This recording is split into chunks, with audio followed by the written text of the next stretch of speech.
بسم الله الرحمن الرحيم الحمد لله رب العالمين والصلاة والسلام على الحبيب المصطفى أبي القاسم محمد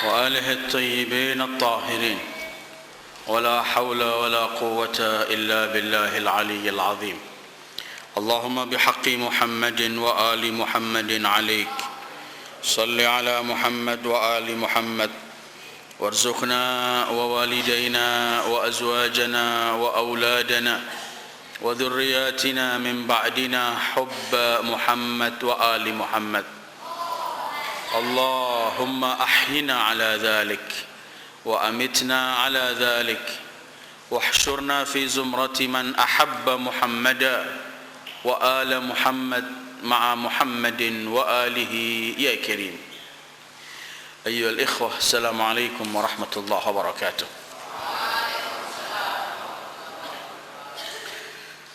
Malam ini pertemuan kita yang ke-6 berkaitan bersama Nahjul Balaghah yang telah saya bagikan pada antum semua malam ini. Temanya masih tentang akhir zaman menurut Al-Imam Ali, seperti kajian-kajian yang lalu. Saya akan bacakan teks Arabnya dulu, tabarrukan bil imam.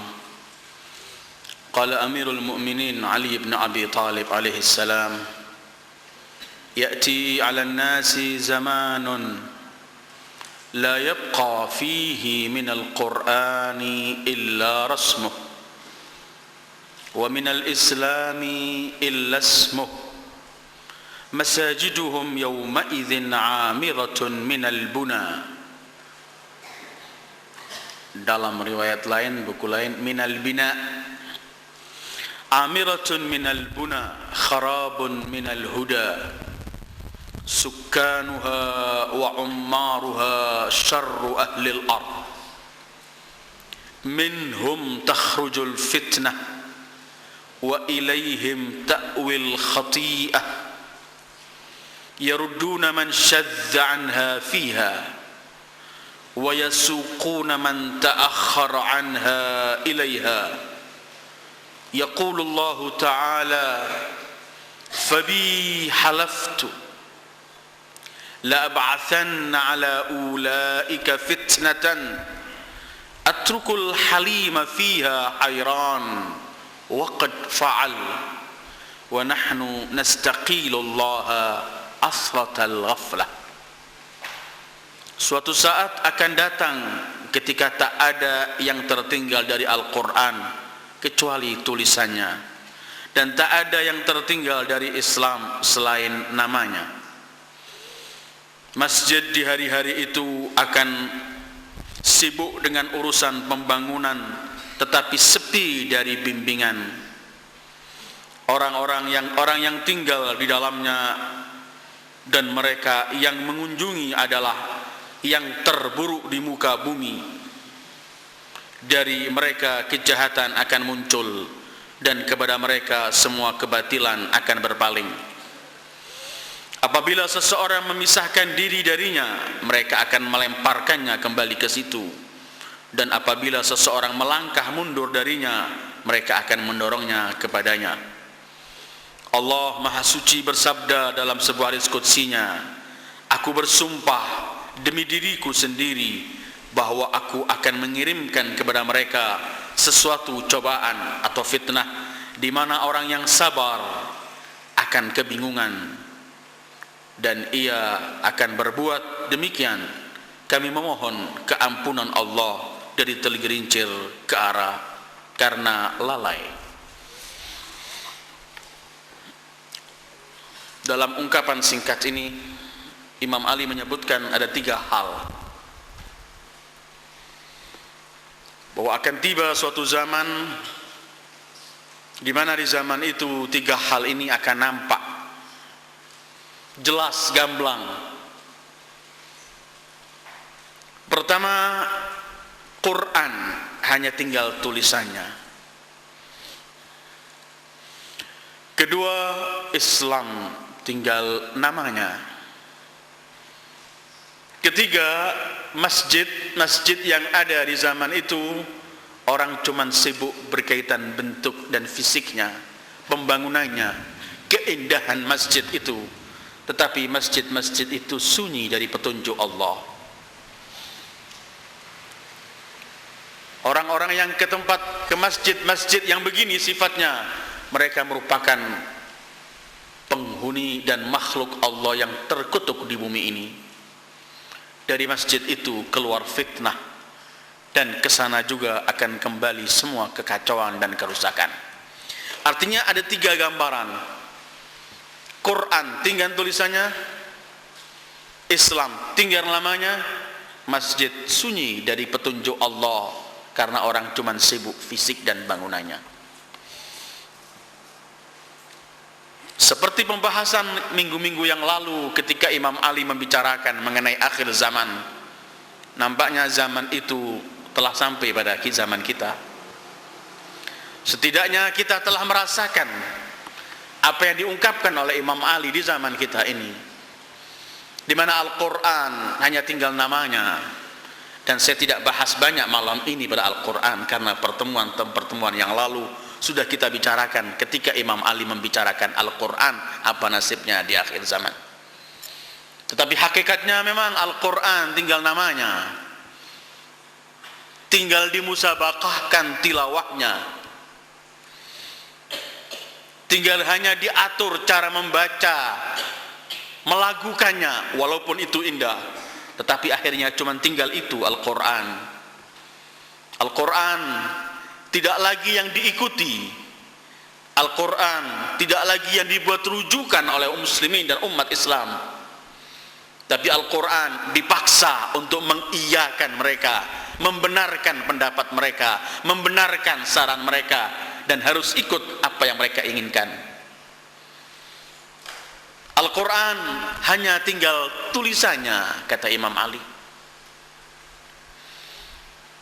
Ini yang Allah rekam dalam Al-Quran sendiri ketika Allah membicarakan bagaimana Rasul mengeluh nasib Al-Quran. A'udzu billahi minasyaitonir rajim.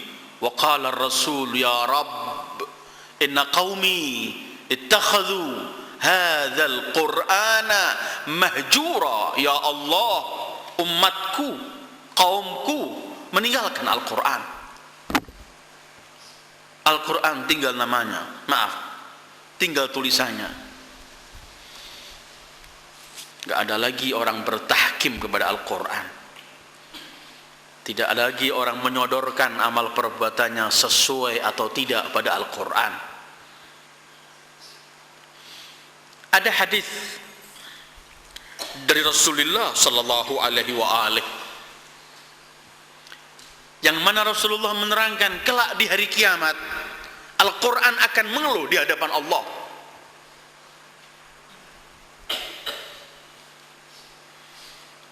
Rasul bersabda sallallahu alaihi wa alihi, yaji'u yaumal qiyamati thalathatun yashkun. Kelak di hari kiamat akan datang 3 hal dan semuanya akan mengadu kepada Allah. Al-mushaf wal masjid wal itrah. 3 nanti di hari kiamat akan mengeluh. Quran, masjid, al-itrah, keluarga Rasul sallallahu alaihi wa alihi. Karena membekot Al-Quran, membekotkan dengan Al-Quran, membekotkan dengan Al-Quran, yaitu Ahlul Bait, artinya juga mungkin membekot Al-Quran. Karena tidak bisa dipisahkan Al-Quran dengan Ahlul Bait seperti penjelasan pada pertemuan-pertemuan yang lalu. 3 ini akan mengeluh di hadapan Allah yaumal qiyamah. Kemudian Rasul berkata, yaqulul mushaf ya Rabb harrafuni wa mazzaquni. Quran kelak di hari kiamat akan mengeluh, ya Allah, mereka memutarbalikkan aku, merobek-robek ketentuanku. Orang nggak mampu merubah Al-Quran. Silahkan Al-Quran dicetak salah hurufnya, 1 titik saja pasti akan ketahuan. Bukan kalimatnya dirubah, tetapi Al-Quran diselewengkan dari arti yang sebenarnya. Dan inilah artinya tahrif. Yaqulul mushaf yaumal qiyamah ya Rabb harrafuni wa mazzaquni. Mereka merobek-robek aku, dalam arti tidak lagi mengikuti ketentuanku, menginjak-injak ketentuan Al-Quran. Kedua, wa yaqulul masjid, saya masih teruskan hadis Rasulullah tadi sallallahu alaihi wa alihi. Wa yaqulul masjid ya Rabb attaluni wa dayya'uni. Masjid kelak di hari kiamat mengeluh, ya Allah, mereka mensunyikan aku, mereka mensia-siakan aku.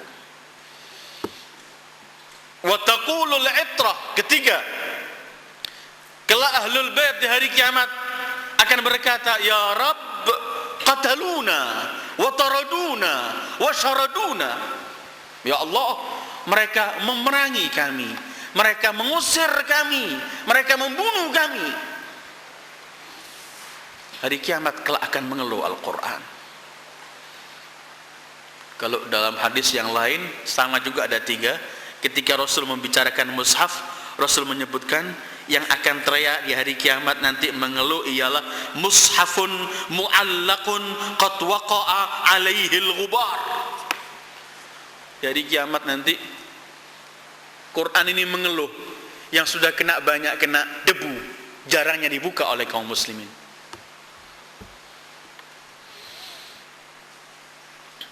Ya Allah, kadang-kadang muslimin kalau ingat Quran ini bulan Ramadan saja. Setelah Ramadan selamat tinggal Quran. Nanti ketemu malam Ramadan lagi sudah penuh dengan debu, mulai dibersihkan. Akan datang suatu zaman, kata Imam Ali, zaman itu Quran tinggal tulisannya. Kedua, Islam tinggal namanya. Orang berkata, Islam orang sekarang cuman Islam KTP, namanya Muslim, mengaku beragama Islam, tetapi perilakunya menginjak-injak arti Islam itu sendiri. Sering yang mempermalukan Islam ini kaum muslimin sendiri. Sering yang menikam Islam ini kaum muslimin sendiri. Karena mereka menamakan dirinya Muslim, tapi tinggal nama Islam, tapi nggak kenal apa Islam itu. Muslim, tapi nggak kenal apa sebenarnya Islam itu dan kenapa saya memilih agama Islam ini. Seorang Muslim cuma dia tahu dilahirkan dari seorang ayah dan ibu Muslim, maka ia jadi Muslim begitu saja. Tapi kenapa kita milih Islam ini? Apa kebaikan Islam? Apa di balik syariat Islam, perintah maupun larangannya? Semua kabur. Sehingga ketika ditanya sesuatu mengenai Islam oleh non-Muslim, dia dalam sekali pertanyaan, pertama pertanyaan, dia kalah, gak mampu menjawab. Karena memang dia gak kenal Islam. Islam itu cuma diambil namanya. Lebih buruk lagi sekarang ini kaum muslimin mengaku Muslim, kemudian menjadikan Islam itu, menuduh Islam itu menyebabkan dirinya mundur, mengkambing hitamkan Islam. Kita terpuruk, kita mundur, kita semuanya ya karena kita Muslim. Karena kan kita cuma disuruh cuma urusan akhirat saja Islam ini. Tidak mau duduk merenungkan kenapa kita terpuruk semacam ini. Kalau dia mau sadar, dia akan menyadari bahwa kita terpuruk menjadi umat yang terbelakang ini bukan karena kita memeluk Islam, tetapi karena kita tidak konsekuen dengan Islam kita. Coba kita konsekuen dengan Islam kita nggak terpuruk semacam ini.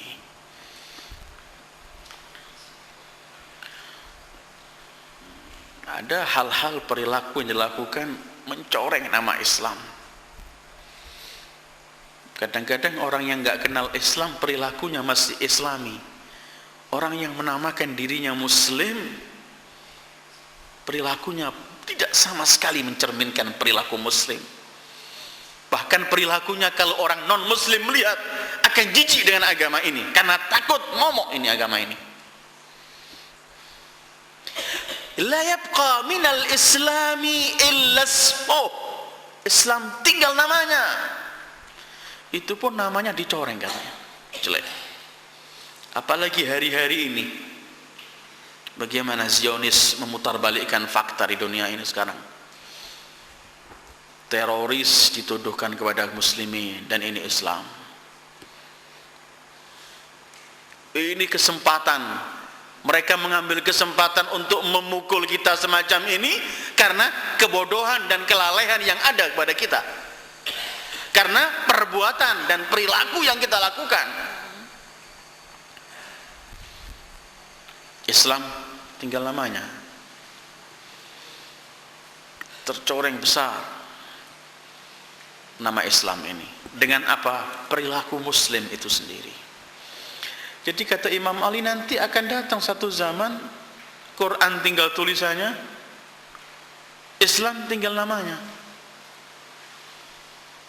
Namanya pun kadang-kadang tidak harum karena dirusak sendiri oleh musliminnya.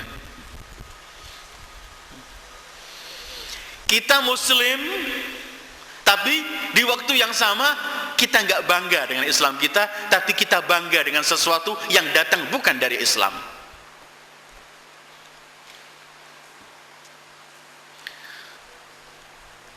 Sudah terlanjur memperoleh keterangan Islam yang salah, dianggap Islam cuma ngurusi dunia, maka di dunia sabarlah tertindas, sabarlah bodoh, sabarlah miskin, sabarlah semuanya, kita cukup akhirat. Padahal bukan itu Islam. Islam ini datang para anbiya untuk kita memakmurkan bumi Allah dengan undang-undang dan ketentuan dari Allah. Dan apabila kita lakukan undang-undang ketentuan yang Allah berikan pada kita ini, kita bakal hidup di dunia ini hidup yang paling layak, dan di akhirat akan memperoleh kehidupan yang lebih layak lagi. Man amila salihan min zakarin aw untha wa huwa mu'minun falanuhyiyannahu hayatan thayyibah wa lanajziyannahum ajrahum bi ahsan ma kanu ya'malun. Kami akan berikan kehidupan yang layak, yang thayyibah di dunia. Kapan itu? Kalau kita murni dengan Islam kita. Tapi kalau Islam ini kita pilah-pilah, tadi di kelas saya sampaikan juga, rusaknya kita ini kita mengambil Islam sebagian yang banyak kita ambil dari luar, karena kita nggak pede dengan Islam kita. Kenapa nggak pede? Karena nggak memahami Islam. Padahal Islam menyuruh kita untuk masuk keseluruhannya. Udkhulu fis silmi kafah. Ketika kita ambil sepenggal Islam ini, ya kita zigzag dalam kehidupan kita ini. Karena kita masukkan sesuatu dari luar Islam untuk kita buat hidup ketika kita masih mengaku diri kita Muslim. Sering saya buat contoh, kalau Anda di pesawat itu sudah diatur oleh yang membuat pesawat itu dengan udara yang ada. Jangan Anda di dalam pesawat kemudian Anda ingin membuka jendela untuk mengeluarkan udara dari luar, akan zigzag dan akan hancur pesawat itu. Kalau kita Islam, masuklah Islam dan hiduplah dengan semua yang telah ditentukan oleh Islam, baru kita akan langgeng berjalan menuju kepada Allah. Innaka kadihun ila rabbika kadhan famulaqi. Tapi kalau kita memasukkan sesuatu yang bukan dari Islam, ya sekarang ini yang terjadi. Jadi kalau kita melihat acara-acara TV yang ditodorkan semuanya perilaku-perilaku keji, itu namanya nama orang baik Muslim semuanya, tapi itu perilakunya. La yabqa minal qur'ani illa rasmuh. Terus wa minal islami illa ismuh. Tapi dua hal ini sudah pernah kita bahas khususan berkaitan Al-Quran pada pertemuan-pertemuan yang lalu. Yang ingin saya bahas malam ini ialah berkaitan ketiga dengan masjid. Apa sebenarnya masjid ini dan fungsinya masjid dalam Islam ini apa? Sudahkah kita jadikan masjid sesuai dengan yang diinginkan oleh Allah dan Rasulnya, ataukah masjid kita gunakan hal-hal yang lain? Imam Ali menyebutkan masajiduhum yauma idzin amiratun minal buna, fi riwayah minal bina. Masjidnya indah, makmur dalam fisik dan bentuk bangunannya. Anda pergi ke pelosok desa manapun, Anda akan menemukan masjid-masjid yang indah. Kadang-kadang juga menjadi saingan antara satu desa dengan desa yang lain, sehingga jarak 15 meter ada masjid, 15 meter lagi ada masjid, semua bersaing untuk warga kampungnya lebih indah masjidnya dari tempat yang lain. Tapi yang mereka perlombakan ialah amiratun fil bina atau fil buna. Cuman keindahan fisiknya, bangunannya. Untuk membangun itu apapun cara memperoleh uangnya enggak masalah. Yang penting bentuknya akan indah. Amiratun fil buna. Masjid cuman dibuat indah-indahan saja. Padahal masjid itu tempat kita sujud. Sujud kepada Allah di hadapan Allah. Tetapi kata Imam Ali akan datang kelak satu zaman, di zaman itu masjidnya makmur dengan bangunannya, indah bentuknya. Tetapi dengarkan kalimat berikutnya, bagaimana komentar pintu kota ilmu Rasul sallallahu alaihi wa alihi. Kharabun minal huda. Masjid yang indah bentuknya itu, bangunannya megah mentereng, tetapi kharabun minal huda, hancur. Tidak ada sama sekali petunjuk yang ada di situ. Enggak dikumandangkan Islam yang sebenarnya. Enggak digunakan masjid Allah untuk melakukan hal-hal yang mendekatkan diri kepada Allah, yang membimbing manusia untuk menuju kepada Allah. Sementara memakmurkan masjid Allah itu bukan memakmurkan bangunannya. Jangan kita salah paham. Ketika Al-Quran menyebutkan berkaitan dalam memakmurkan masjid Allah, dalam surat Taubah Allah menyinggung berkaitan siapakah mereka yang disebut akan memakmurkan masjid Allah. A'udzubillahi minasyaitonir rajim. Innama ya'muru masajidallah. Taubah sebentar ya, saya lihat dalam surat Taubah ayat 18. A'udzu billahi minasyaitonir rajim. Innama ya'muru masajidallah man amana billahi wal yawmil akhir wa aqama as-salah wa ata az-zakah wa lam yakhsha illa Allah fa asa ulaika an yakunu minal muhtadin.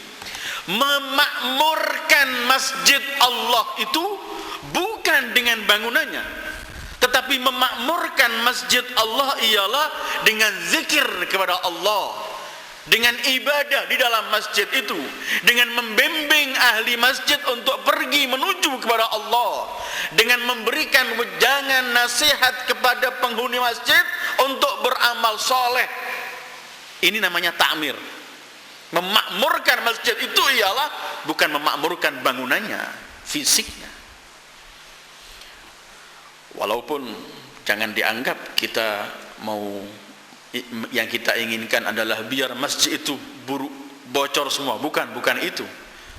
Masjid silahkan megah indah, tetapi bukan cuman megah fisiknya, di dalamnya juga dimakmurkan dengan zikrullah, dengan ibadah kepada Allah, dengan sebagaimana Rasul dulu menfungsikan masjid di depan para sahabatnya. Di situ beliau menyampaikan wahyu Allah. Di situ beliau menyampaikan halal dan haram. Di situ beliau menyampaikan perintahnya. Di situ beliau melarang larangan yang harus ditinggalkan oleh umat. Di situ beliau sallallahu alaihi wa alihi menjelaskan bagaimana latihan perang bahkan untuk melawan musuh-musuh Allah, mengenalkan siapa kawan dan lawan. Ini fungsi masjid. Tetapi akhir zaman, kata Imam Ali, masjid akan jadi orang cuman sibuk dalam bangunannya, sementara masjid itu sunyi. Ini yang tadi masjid teriak di hadapan Allah, ya Rabb attaluni wa dayya'uni. Ya Allah, mereka mensunyikan aku, mensia-siakan aku.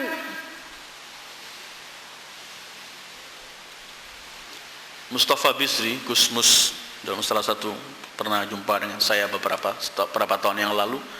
Beliau pernah cerita, pergi ketika sampai masuk di kota waktu subuh, beliau ingin mengajak sopirnya berhenti ke masjid. Ada masjid megah, dia bilang, berhenti. Saya temukan di masjid itu ada orang tua azan. Setelah dia azan, dia baca wirid-wirid untuk manggil orang datang. Kemudian dia sendiri yang qomat.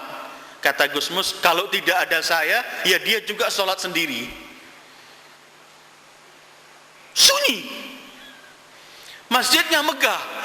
Dan ini mungkin anda juga pernah menyaksikan masjid begitu megah, dibangun dengan ratusan juta, tetapi kharabun minal huda, tidak ada sama sekali memenuhi masjid itu dengan kegiatan-kegiatan yang indah.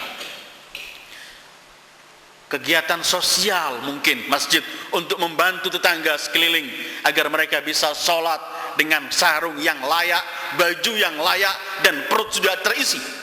Juga itu mungkin fungsinya masjid. Tapi pernahkah difungsikan semacam itu?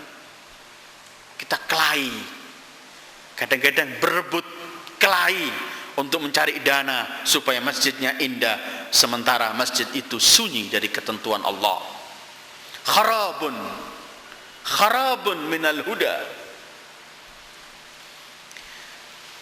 Padahal orang yang paling zalim itu ialah yang mensia-siakan masjid. Kalau kita membaca ayat Al-Quran berkaitan dengan mereka, orang-orang yang berbuat zalim, Allah ceritakan Yahudi, Nasara, musyrikin, apa yang mereka perlakukan terhadap masjid-masjid. Ketika Allah singgung dalam firman-Nya, tetapi menurut sebagian kaum mufassirin bahwa ini ayat memang menceritakan mereka, tetapi ketentuan yang ada dalam ayat ini menceritakan untuk sepanjang zaman. Siapa yang mempunyai perilaku semacam mereka persis, maka ia tergolong dari mereka. Allah berfirman, "Waman adlamu mimman mana'a masajidallah an yudhkara fiha ismu wa sa'a fi kharabiha." Siapakah yang lebih zalim dari orang yang mencegah agar orang enggak mendatangi masjid Allah, mencegah agar enggak didengungkan nama Allah, zikir kepada Allah, ibadah kepada Allah di masjid, dan berusaha untuk kharabiha, menghancurkan masjid. Menghancurkan, sekali lagi juga bukan menghancurkan fisiknya, diroboh, bukan, biar tetap megah, tapi menghancurkan fungsi masjid sebenarnya untuk mendekatkan diri kepada Allah. Padahal Allah menyebutkan dalam surat Jin, wa annal masajida lillah fala tad'u ma'allahi ahada. Dr. Sadiqi dalam tafsirnya, beliau menyebutkan wa annal masajida lillah mempunyai beberapa arti, bahwa anggota sujud ini hanya milik Allah, maka jangan pernah anda sujud kepada selain Allah. Satu. Kedua, bahwa masjid-masjid merupakan buyutullah, maka jangan pernah di masjid ditegakkan sesuatu yang akan mensekutukan Allah, dalam arti membawa orang lupa dari Allah. Karena Al-Imam Al-Jawad yang 2 hari lalu kita peringati hari syahadahnya, beliau menafsirkan wa annal masajida lillah adalah anggota sujud ini milik Allah. Karena itu kemudian beliau menentukan bahwa memotong tangan pencuri itu cuma di sini, supaya masih punya anggota untuk sujud kepada Allah.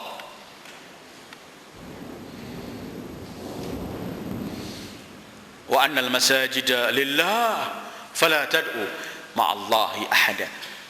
Masajiduhum yauma idzin, di hari itu, amiratun minal bina atau minal buna, kharabun minal huda, sukkanuha wa ummaruha syarru ahlil ard. Penghuni masjid itu, yang memakmurkan masjid itu adalah sejelek-jelek makhluk Allah di bumi Allah. Anda mungkin teriak, orang datang ke masjid disebut syarru ahlil ard. Bagaimana? Karena masjid yang sudah kharabun minal huda. Di masjid tercetus fitnah. Di masjid dijadikan memecah belah umat Islam. Di masjid mencoreng nama Islam sendiri. Di masjid diperlakukan hal-hal yang sebenarnya menjauhkan manusia dari Allah. Di depan saya ini ada Musnad Imam Ali juz 3 atau jilid 3. Imam Ali pernah menggambarkan kepada kita fungsi masjid itu. Beliau meriwayatkan hadis dari Rasulullah sallallahu alaihi wa alihi. Anil Asbah ibn Nabata an Ali alaihi salam, kana yaqul man ikhtalafa ila al-masjid asaba ihda ats-tsaman. Siapa yang sering pergi ke masjid akan memperoleh 8 masalah. Dan inilah fungsi masjid dalam 8 ini. Pertama, akhun mustafadan fillah azza wa jal. Dia akan memperoleh saudara yang ikatan persaudaraannya hanya untuk Allah. Jadi penghuni masjid itu harus model orang yang bisa mengajak kita fillah ilallah, persaudaraan dengan nama Allah. Seperti yang pernah kita baca dalam hadis-hadis yang lain, rajulani tahabba fillah ijtama'a alai wa tafarraqa alai, termasuk orang yang akan mendapatkan lindungan di hari kiamat, yauma la dhilla illa dhilluh. Pertama, di masjid itu Anda akan memperoleh akhan fillah, saudara di jalan Allah. Apa artinya saudara jalan Allah? Membimbing kita untuk pergi kepada Allah, menegur kita kalau kita salah, dan ia pun siap ditegur. Itu namanya akhan fillah pertama. Kedua, au ilman mustatrafa. Orang ke masjid pasti selain mendapatkan saudara yang baik fillah, kedua akan memperoleh ilmu. Jangan masuk masjid, keluar masjid tambah bodoh. Karena di masjid disampaikan hal-hal yang malah menjauhkan kita dari Allah. Karena itu di masjid fungsinya harus menyampaikan ilmu yang akan membawa kepada keuntungan orang yang mendengarkan. Ketiga,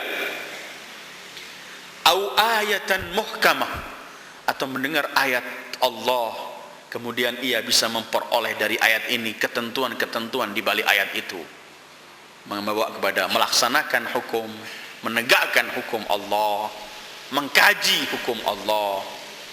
Keempat, au sami'a kalimatan tadulluhu 'alal huda, mendengarkan ungkapan kalimat di masjid yang kalimat itu akan membawa dia pada petunjuk kepada Allah. Ini fungsi siapapun yang mau jadi khatib di masjid, hendaklah memperdengarkan kepada yang di masjid kalimatan tadulluhu 'alal huda, membawa seseorang untuk pada petunjuk Allah. Jangan membawa kalimat yang malah menjauhkan kita dari Allah untuk memusuhi sesama hamba Allah. Kelima, au kalimatan tarudduhu an rada, atau ia mendengarkan ungkapan yang akan menjauhkan dia dari kehancuran. Tadi memperdengarkan kalimat yang akan membimbing dia kepada petunjuk, atau akan mendengarkan kalimat yang akan menjauhkan dia dari semua kehancuran dan kesesatan. Jangan masuk masjid dirinya sesama kaum muslimin senang, keluar masjid mulai ngatur kekuatan untuk memusuhi sesama muslim karena cuman berbeda faham. Kemudian kata Imam Ali, au sunnatan muttaba'ah, atau ia mendengarkan di masjid sunnah dari Rasulullah yang patut untuk diikuti untuk menuju kepada Allah dengan melaksanakan sunnah Rasul tadi. Au rahmatan muntadhirah, atau ia masuk masjid untuk memperoleh rahmat dari Allah. Tapi adakah rahmat Allah turun di tengah-tengah umat yang berselisih? Allah ketika memberitahu pada kita agar kita akor, damai, memperdamaikan, Allah akhiri agar kalian memperoleh rahmat. Fa aslihu. Setelah islah itu Allah nanti akan mengakhiri la'allakum turhamun, agar memperoleh rahmat dari Allah. Ketika satu di masjid, kumpul jamaah di masjid, yang satu sama lain mengumpat, yang satu sama lain menimbulkan permusuhan, maka rahmat jauh dari tempat itu. Nanti akan saya sebutkan Masjid Dirar yang direkam oleh Al-Quran, yang akhirnya Rasul diperintahkan Allah, kemudian memerintahkan beberapa sahabatnya untuk merobohkan masjid itu karena disebut oleh Al-Quran Masjid Dirar. Sunnatan muttaba'ah atau rahmatan muntadharah atau yatruku dzamban khasyatan atau haya. Kedelapan, fungsi masjid supaya kamu mendengarkan nasihat, teguran, ucapan yang dari itu kita bisa meninggalkan perbuatan dosa yang selama ini kita lakukan karena takut pada Allah atau malu dari Allah. Kalau enggak memperoleh akhon fillah, enggak memperoleh ilmu, enggak memperoleh ayatan muhkamah, tidak memperoleh sami'ah kalimat tadulluhu alal huda, enggak memperoleh kalimat tarudduhu an rada, au sunnatan muttaba'ah, au rahmatan muntadharah, maka itu bukan fungsi masjid yang sebenarnya. Kata Imam Ali, sukanuha wa ummaruha syarru ahlil ard. Minhum, dari mereka yang suka ke masjid-masjid model semacam ini, minhum takhrujul fitnah, dari mereka lah keluarnya fitnah. Terus wa ilaihim ta'wil khati'ah, kepada mereka pun kembali ke semua kesalahan dan kepincangan Islam ini. Ayyuhal ikhwah, Al-Quran ini pernah merekam pada kita bahwa ada kaum munafikin membangun masjid di zaman Rasulullah sallallahu alaihi wa alihi. Taubah 107, mereka membangun masjid, kemudian meminta Rasulullah agar sholat di masjid itu untuk memperoleh barokah dari Rasulullah. Waktu itu Rasulullah siap-siap mau pergi perang. Kata Rasulullah, sekarang saya siap-siap mau pergi, nanti saya lihat kembali saya dari perperangan. Tapi ketika Rasulullah dalam perjalanan, turunlah ayat Al-Quran yang menjelaskan pada Rasulullah, jangan pergi ke masjid itu. Itu masjid dibangun bukan berdasarkan takwa kepada Allah. Jadi masjid ini dalam Al-Quran kalau anda membaca ada dua. Ada masjidun ussisa ala taqwa min awal yaum. Ada masjid yang dibangun berdasarkan hanya dengan takwa dan memperoleh ridwan dari Allah, mengharapkan pahala dan kerelaan Allah. Dibangun dengan dasar takwa, dimakmurkan dengan dasar takwa, mengajak orang di situ untuk bertakwa.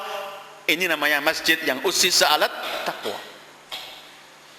Tapi ada masjid yang dibangun bukan berdasarkan takwa, yang Allah sebut masjid itu dibangun cuman untuk zirar, ingin memberikan bahaya, kesengsaraan kepada kaum muslimin, au tafriqan, ingin memecah belah kaum muslimin, au irsadan, ingin mengintai kegiatan kaum muslimin. Masjid yang dibangun untuk ini, maka ini masjid yang disebut oleh Allah Masjid Dirar, yang Rasul dilarang oleh Allah untuk salat di tempat itu. Coba kita dengarkan firman Allah. A'udzubillahi minasyaitonir rajim. Walladzina ittakhadhu masjidan diraran wa kufran wa tafriqan bainal mu'minin wa irsadan liman haraba Allah wa rasulahu min qabl wa la yahlifun in aradna illa al-husna wallahu yashhadu innahum lakadzibun. Masjid yang mereka jadikan untuk dhiraran. Apa artinya dhirar? Isalu ad-dharar lil muslimin, memberikan kehancuran, kemadharatan kepada kaum muslimin. Kemudian wa kufran wa tafriqa, untuk membawa pada kekufuran. Ketiga, membawa kepada tafriq, perpecahan antara kaum mukminin. Wa irsadan, untuk mengintai, untuk mengikuti instruksi orang yang harab Allah wa rasulah. Walaupun mereka waktu bangun, dengarkan ini ayat Al-Quran, kata Allah, walaupun waktu mereka bangun, padahal dibangun untuk 4 ini ya, dharara, kemudian kufran, tafriqan, irsadan, tetapi mereka ketika bangun, ketika ingin mengajak Rasulullah agar sholat di tempat itu, kata Allah, la yahlifun, mereka akan sumpah. Mereka bakal sumpah, ya Rasulullah, demi Allah kami bangun masjid ini karena kami ingin memperoleh kebaikan di balik masjid ini. Tetapi kata Allah, wallahu yashhad innahum lakadzibun, Allah menyaksikan mereka ini bohong dalam sumpah mereka, karena yang mereka inginkan adalah di balik masjid itu adalah darar, kufr, nifaq dan irsad. Kemudian apa ayat berikutnya? La taqum fihi abada. Allah melarang kekasihnya Sayyidul Wujud sallallahu alaihi wa alihi, jangan sekali-kali kamu berdiri salat di masjid ini, sama sekali jangan.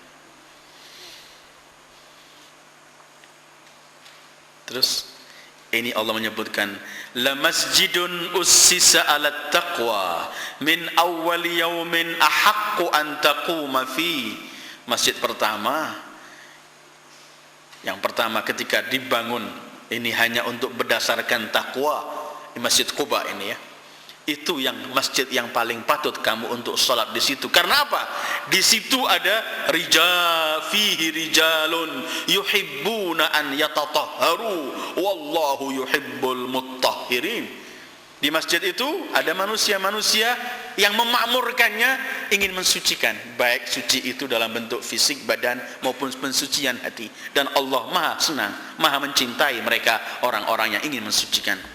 Kemudian afaman assasa bunyanahu ala taqwa minallah wa ridwanin khairun amman assasa bunyanahu ala syafa jurufin harin fanhara bihi fi nari jahannam wallahu la yahdil qaumadh dhalimin.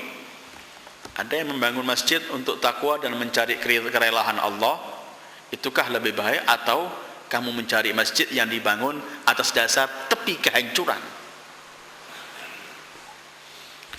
Jadi kata Imam Ali, nanti di akhir zaman ini masjidnya makmur, indah bangunannya, kosong dari petunjuk Allah. Padahal ayyuhal ikhwah, masjid itu tempat yang paling mulia sebenarnya. Karena itu di masjid Rasul sallallahu alaihi wa alihi memberitahu kepada Abi Dzar, ketika Abu Dzar tanya, ya Rasulullah, memakmurkan masjid ini dengan cara apa? Kan soalnya Allah menyebutkan innama ya'muru masajidallah man amana billah wal yawmal akhir. Yang mampu memakmurkan masjid Allah hanya orang yang percaya kepada Allah dan hari kemudian. Kalau transaksinya orang masih bukan kepada Allah dan tidak mempertimbangkan pahala dan surga di hari kemudian, maka ketika menyelenggarakan atau membangun masjid bukan akan membawa ia menuju kepada Allah. Dan ketika ingin memakmurkan masjid, maka ia tidak akan memakmurkan masjid, bahkan malah menghancurkan nilai masjid yang sebenarnya. Abu Dzar bertanya begini, ayyuhal ikhwah, qultu ya Rasulullah kaifa ya'mur masajid Allah, bagaimana memakmurkan, an-nu'ammir masajid Allah? Dengarkan Rasul memberi jawaban, dan inilah harusnya berfungsi masjid Allah. Beginilah harusnya memakmurkan masjid Allah. Selain 8 hal tadi yang diungkapkan oleh Imam Ali harus ada di masjid itu, Rasul berkata kepada Abu Dzar, la turfa' fihal aswat. Pertama, di masjid itu dilarang suara-suara diteriakkan. Bukan untuk tempat teriak-teriak masjid ini. Teriakan itu tempatnya di pasar.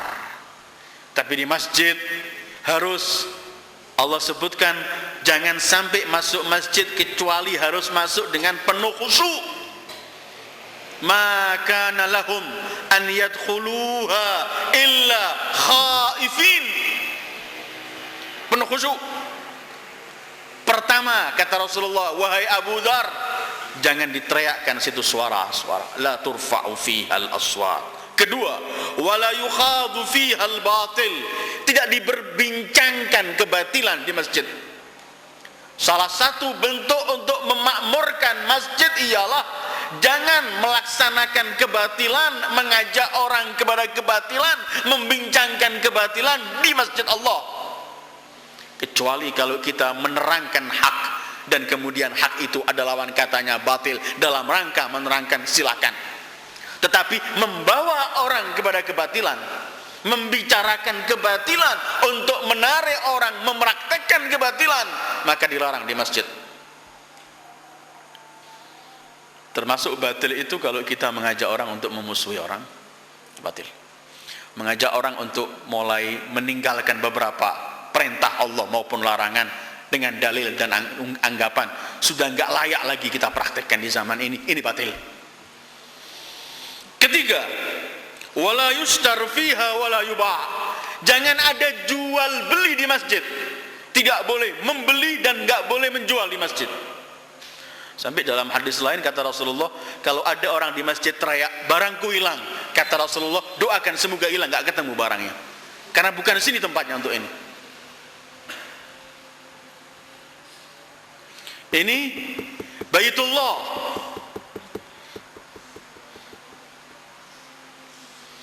Tidak boleh diangkat suara, tidak boleh diberbicarakan kebatilan, tidak boleh untuk membeli atau untuk menjual. Jangan transaksi di sini. Kemudian kelima, watrukil laghwa. Hai Abu Dzar, tinggalkan permainan di masjid. Jangan bermain di masjid.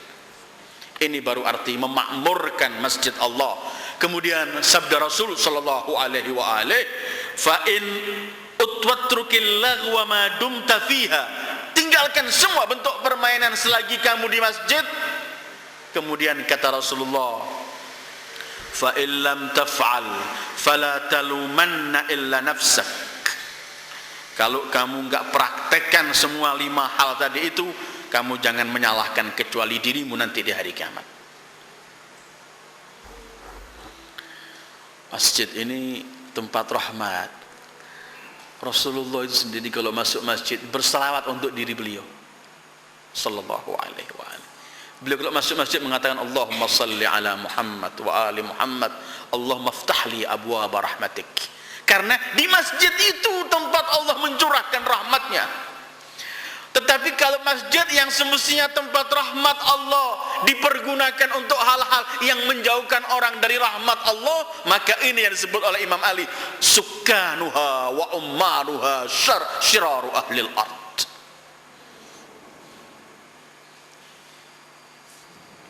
Mungkin memang kita membaca atau melihat membaca hadis yang amat populer, man bana masjidan banallahu lahu baitan fil jannah.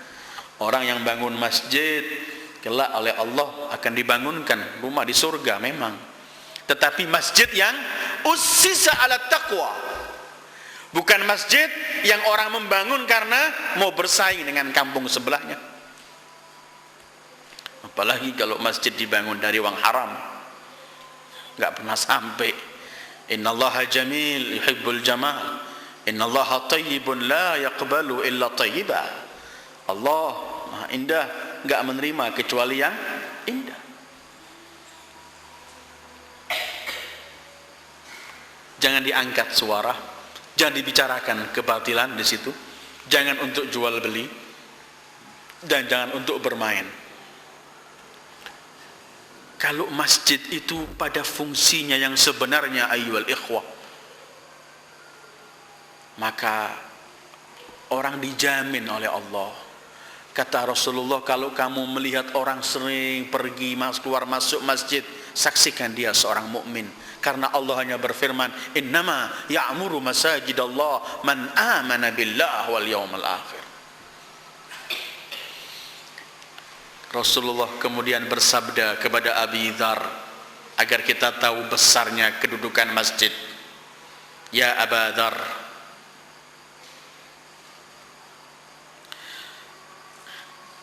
innallaha yu'tika ma dumta jalisan fil masjid bikulli nafasin tanaffasta darajatan fil jannah wa tusalli alaika al malaikah. Hei Abu Dzar, Allah akan memberikan kamu setiap kamu duduk di masjid, Allah akan memberikan kepadamu setiap nafas yang kamu lakukan ini kedudukan darajah di surga kelak. Antum kalau duduk di masjid ini bukan buang waktu, ini semuanya pahala. Ya Aba Dzar, innallaha ta'ala yu'tika ma dumta jalisan fil masjid bikulli nafasin tatanaffasta darajatan fil jannah. Setiap nafasmu Allah berikan kedudukan di surga. Kemudian kedua, wa tusalli alaikal malaikah, malaikat mendoakan kamu. Tapi tadi itu jangan ngangkat suara, jangan jual beli, jangan berbicara masalah kebatilan. Karena hadis lain Rasulullah mengomentari, selagi dia belum melakukan kesalahan, ketika ditanya kesalahannya apa ya Rasulullah, kata Rasulullah, al-ightiyab, mengumpat orang di masjid, mengumpat orang di masjid, merencanakan kejelekan untuk orang.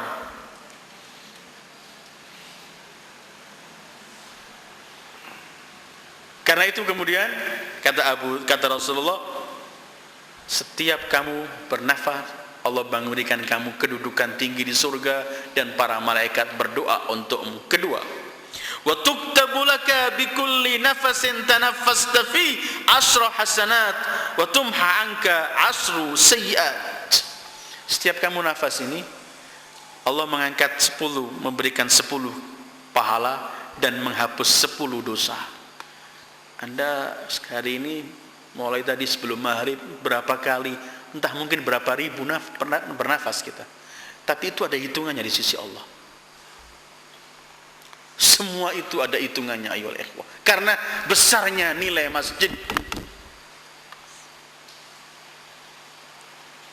Karena itu Rasulullah selalu menganjurkan kepada kita, kalau kita ini kalau kita apabila seseorang di rumahnya wudu, setelah wudu ia pergi ke masjid, maka setiap langkah yang ia melangkahkan kaki itu oleh Allah dihitung sekian ribu pahala di hadap yang Allah akan berikan. Kembali Imam Ali menyebutkan, masajiduhum yawma idzin 'amiratun minal bina kharabun minal huda sukkanuha wa ummaruha syarru ahlil ard. Imam Ali menyampaikan hadis dari Rasulullah sallallahu alaihi wa alihi, man waqqara masjidan laqiyallah yawma yalqahu dhahikan mustabshira wa a'tahu kitabahu biyaminih. Siapa orang yang menghormati masjid, menghargai masjid. Artinya menghargai masjid ini enggak bermain dalam masjid, melihat hal sesuatu yang enggak pantas di masjid cepat-cepat dibersihkan, memberikan fungsi masjid pada sebenarnya. Siapa yang memuliakan masjid, menghormati masjid, kata Rasulullah, kelak nanti ketika ia jumpa dengan Allah, dia akan senang dan gembira dan akan memperoleh buku catatannya dengan tangan kanannya. Antum silahkan baca kalau orang menerima dengan tangan kanan, apa yang akan ia peroleh. Fasawfa yuhasabu hisaban yasira wa yanqalibu ila ahlihi masrura. Itu contoh orang yang menerima catatannya dengan kanan. Imam Hasan itu kalau masuk masjid, begitu masuk depan pintu masjid sudah berteriak, ya muhsin atakal musi fatajawaz an. Hai zat yang maha baik, telah datang kepadamu seorang yang banyak melakukan perbuatan keji dan jelek. padahal beliau maksum. Tetapi orang memang masuk masjid ini ketika di dalam masjid mengharapkan rahmat Allah, mengharapkan dosa semua dihilangkan oleh Allah, dihapus oleh Allah, karena itu tempatnya memang.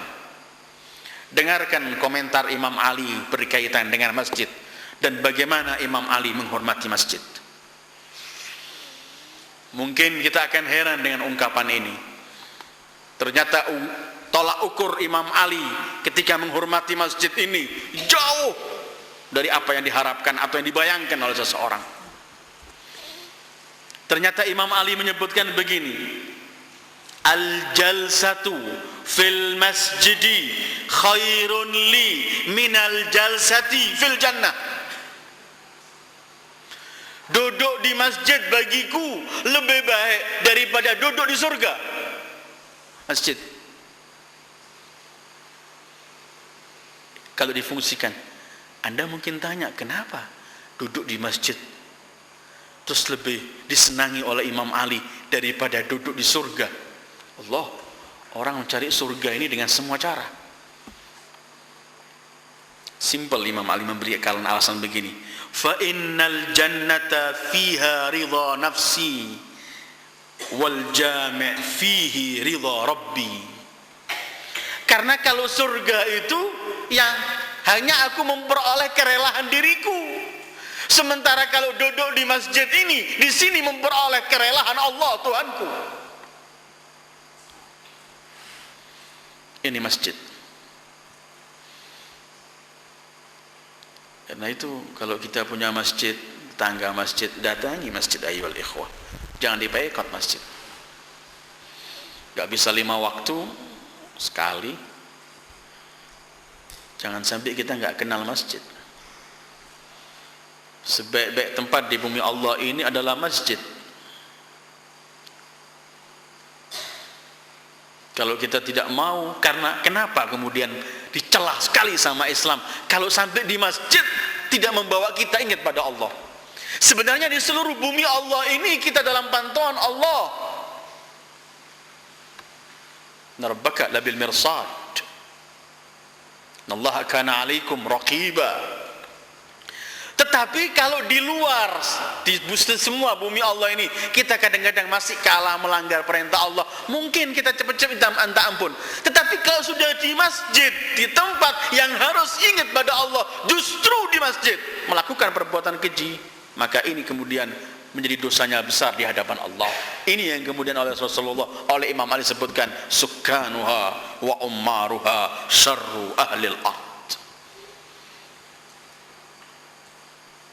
Jalsah fil masjid khairun li minal jalsah fil jannah. Karena memang Imam Ali enggak pernah transaksi kecuali pada Allah dan ridha Allah. Karena itu urusan beliau cuma ridha Allah, dan selain ridha Allah tidak ada bagi beliau. Kenapa ya Imam lebih senang duduk di masjid daripada duduk di surga? Kalau di surga itu dudukku untuk merelahkan diriku, sementara di masjid Baitullah untuk memperoleh kerelaan Allah. Waridwanun minallahi akbar. Begitu Allah kalau menyebutkan, setelah menceritakan surga, Allah masih menyebutkan waridwanun minallahi akbar. Kerelaan Allah jauh lebih besar daripada surga dan semua kenikmatan surga. Sukanuha wa ummaruha syarru ahlil ard minhum takhrujul fitnah. Dari mereka timbul semua fitnah ini. Wa ilaihim ta'wil khati'ah, kepada mereka kembali semua kerusakan, kehancuran, perilaku keji ini. Kemudian orang yang lari dari itu akan ditarik, harus ikut dengan fitnah ini. Orang yang mulai mundur dijerumuskan lagi, harus mengikuti, diikat. Ada nanti masjid-masjid tertentu bagi-bagi sesuatu, tetapi yang dibagi yang sesuai dengan keinginan yang mengurusi masjid. Ukurannya juga sesuai dengan kesenangan dia, bukan lagi dengan ukuran Allah dan Rasulnya.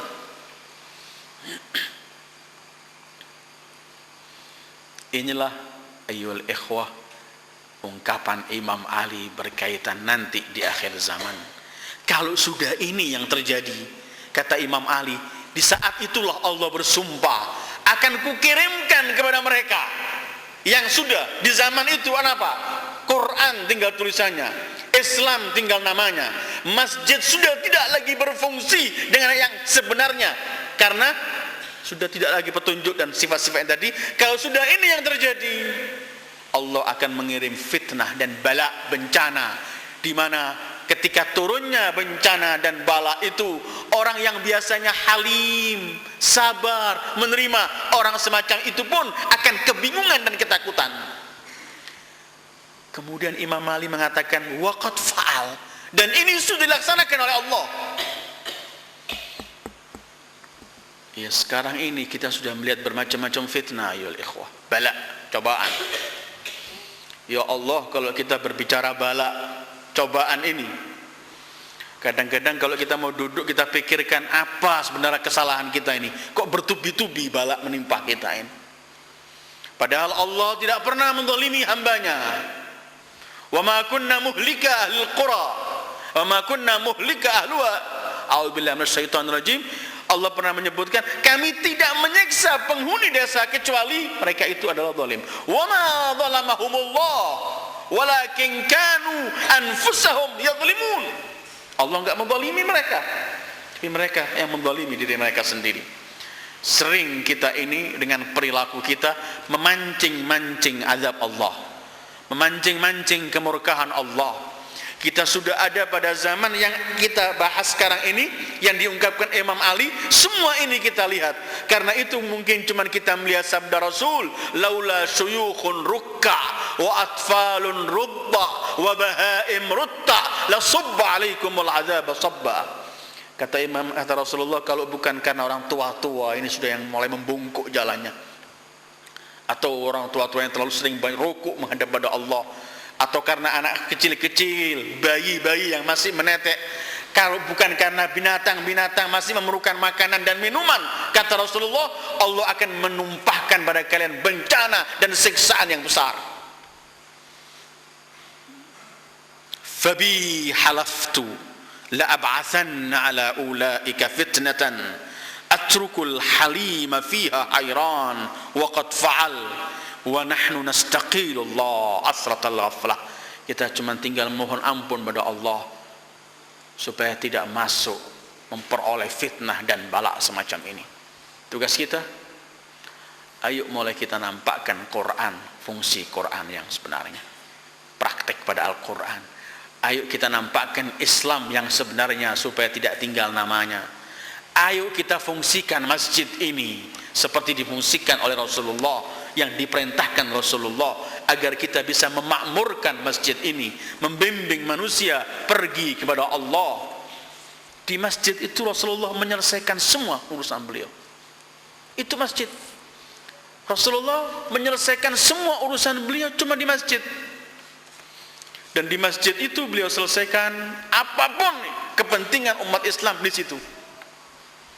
Mengatur shaf untuk jihad di masjid, memberikan pengarahan, bimbingan di masjid.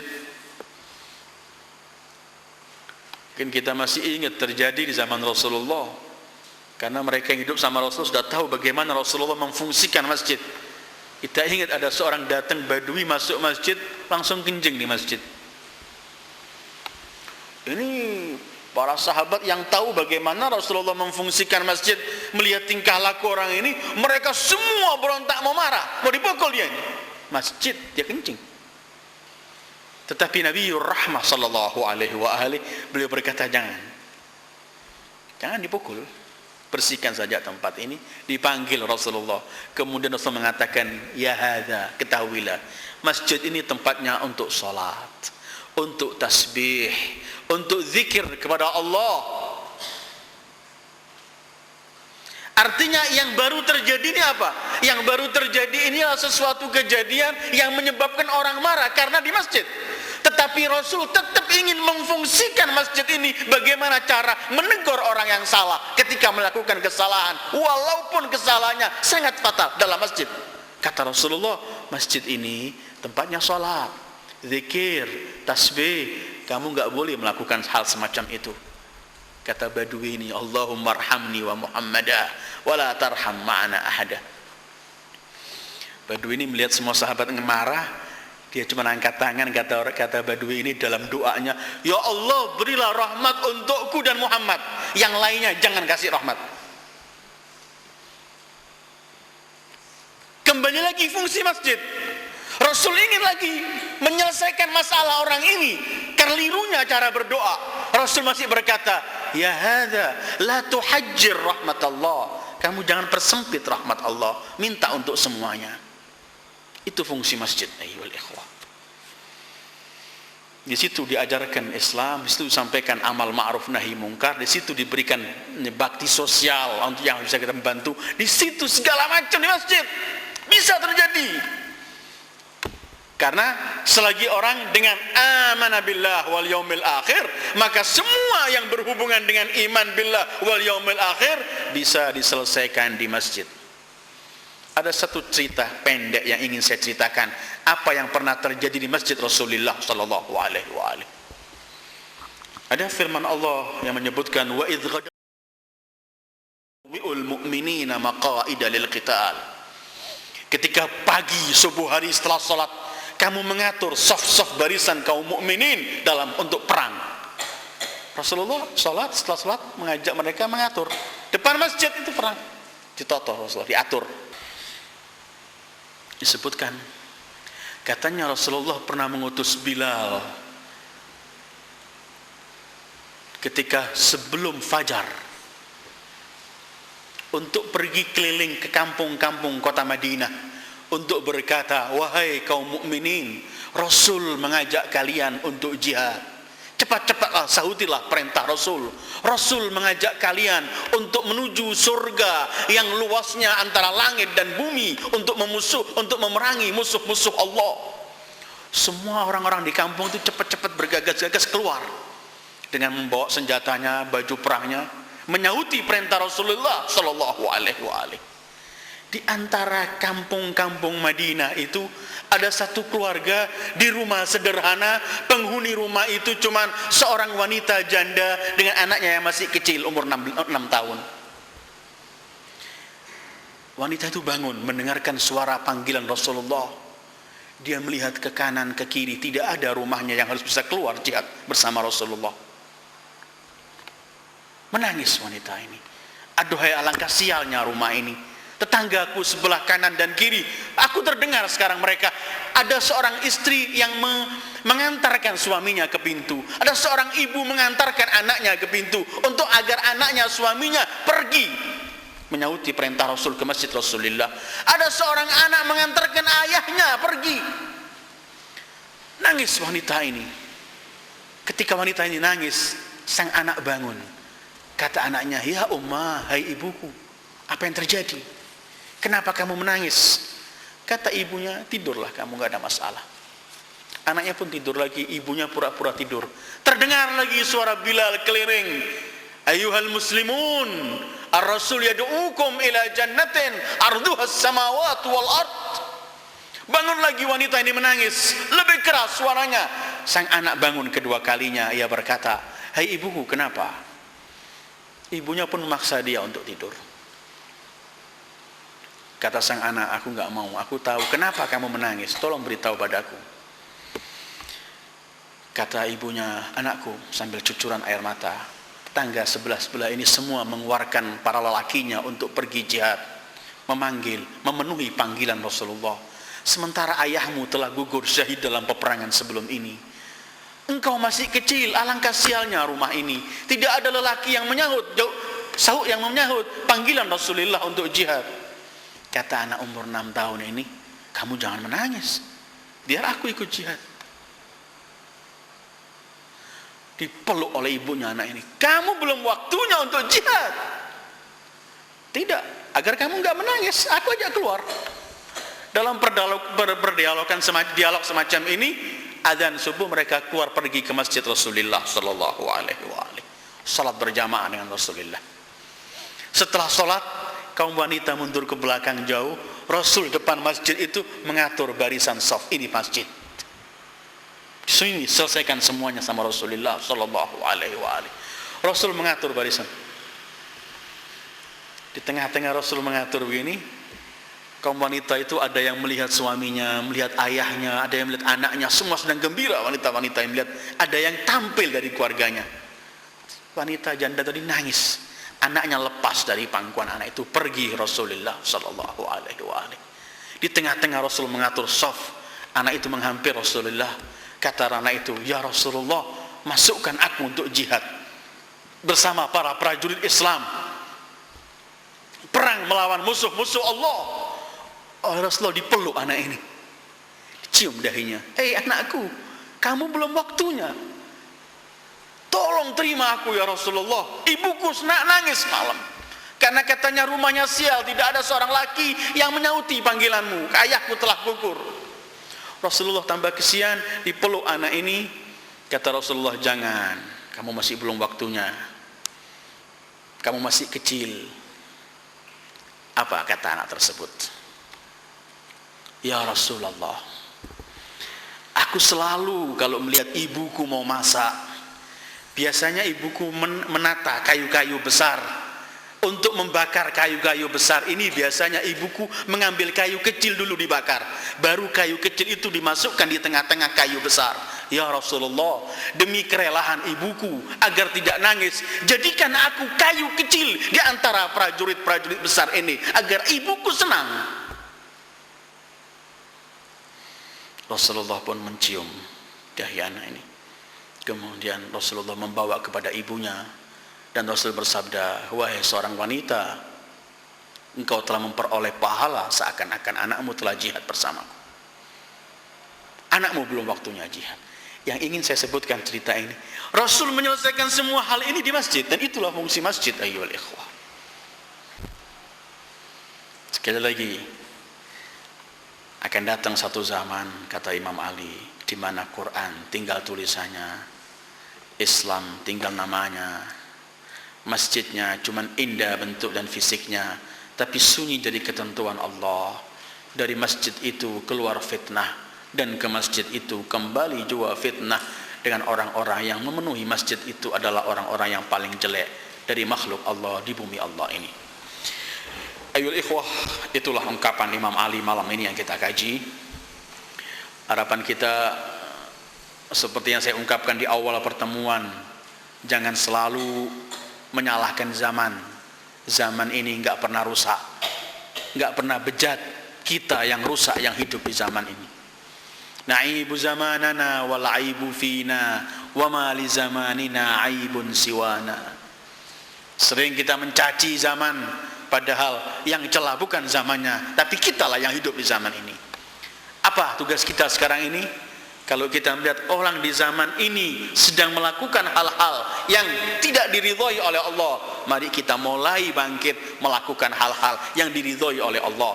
Mari kita mulai fungsikan masjid, mari kita tampilkan Islam, mari kita mulai kaji Al-Quran untuk kita amalkan kandungan isi Al-Quran. Itu yang bisa saya ungkapkan malam ini berkaitan dengan ungkapan Imam Ali mengenai akhir zaman. Wa sallallahu ala khairi khalqihi sayyidil wujud Muhammad sallallahu alaihi wa alihi. Wassalamu alaikum warahmatullahi wabarakatuh.